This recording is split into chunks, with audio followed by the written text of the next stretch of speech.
ओम शक्ति दुर्गा नमस्कारम।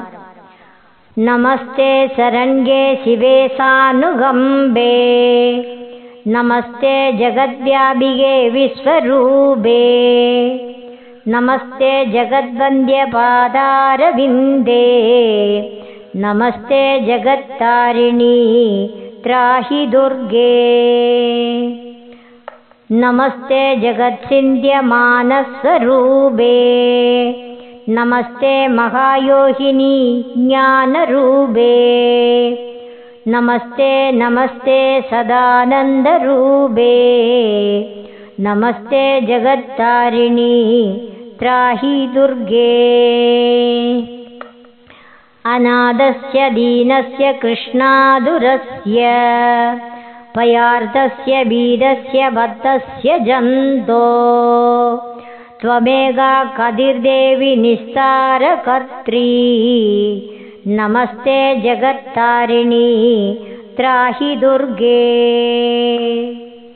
अरण्ये रणे तारुणे शत्रुमध्ये, अनले सागरे प्रान्तरे राजगेहे, त्वमेका कदिर्देवी निस्तारनौका, नमस्ते जगत्तारिणी त्राहि दुर्गे। अपारे महादुस्तरे अत्यन्तघोरे, विभत्सागरे मज्जदां देहभाजां, त्वमेका कदिर्देवी निस्तारहेतुर्, नमस्ते जगत्तारिणी त्राहि दुर्गे। नमश्चण्डिके चण्डदुर्दण्डलीला, समुत्कण्डिता खण्डिता शेषशत्रो, त्वमेका कदिर्देवी निस्तारबीजं, नमस्ते जगत्तारिणी त्राहि दुर्गे। त्वमेका पापात्रिता सत्यवादिर्ना, जदाजिदक्रोधनात् क्रोधनिष्ठा, ईडा पिङ्गला त्वं सुषुम्ना च नाडी, नमस्ते जगत्तारिणी त्राहि दुर्गे।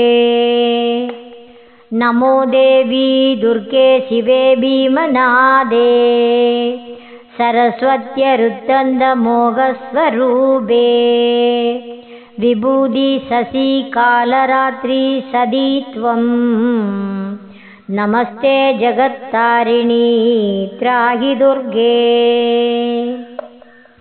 शरणमसि सुराणां सिद्धविद्याधराणां, मुनिमनुज वसूनां दस्युभिस्त्रासितानां, नृपति गृहदानां व्याधिपीडितानां, त्वमसि शरणमेका देवी दुर्गे प्रसीद। इदं स्तोत्रं मया प्रोक्तम् आपदुत्तारहेतुकम्, त्रिसन्त्यमेकसद्यं पठनात् घोरसङ्कटात्। ओम शक्ति।